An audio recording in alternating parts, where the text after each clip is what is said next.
Sindh high court ने MQM London के कारकुनों की नजरबंदी के खिलाफ दायर दरखास्त पर फैसला महफूज कर लिया।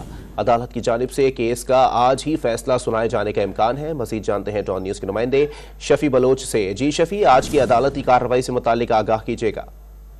जी MQM लंदन के 18 कारकुनों ने MPO के बेहद नजरबंदी को जो वो सिंध हाईकोर्ट में चैलेंज किया था और अदालत ने फरीकैन के दलाल सुनने के बाद फैसला महफूज कर लिया है।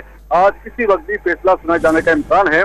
इस पर एडवोकेट आबिद ने दलाल में कहा कि 15 से ज्यादा नजरबंद कारकुनों के खिलाफ जो गैरकानूनी तौर पर मुजाहरा करने का मुकदमा दर्ज किया गया है और ये इन मुजाहरों में मुलविस नहीं है और मुतल्लिका अदालत ने मुल्ज़िमान की जमानत मंजूर की।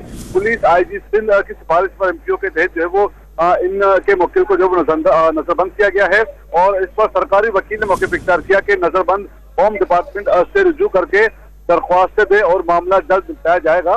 और इस पर जो है वो अदालत में रिमार्क्स में कहे कि चले IG सिंध को नजरबंद कर दिए गए और इन्हें होम डिपार्टमेंट में जो है वो उसमें वो मुख्य पेश कर सकते हैं और इस पर अदालत ने सरबराही का इजहार किया कि शहरी आजादी शहरियों की आजादी का मामला है। शफी बलोच अपडेट करने के लिए।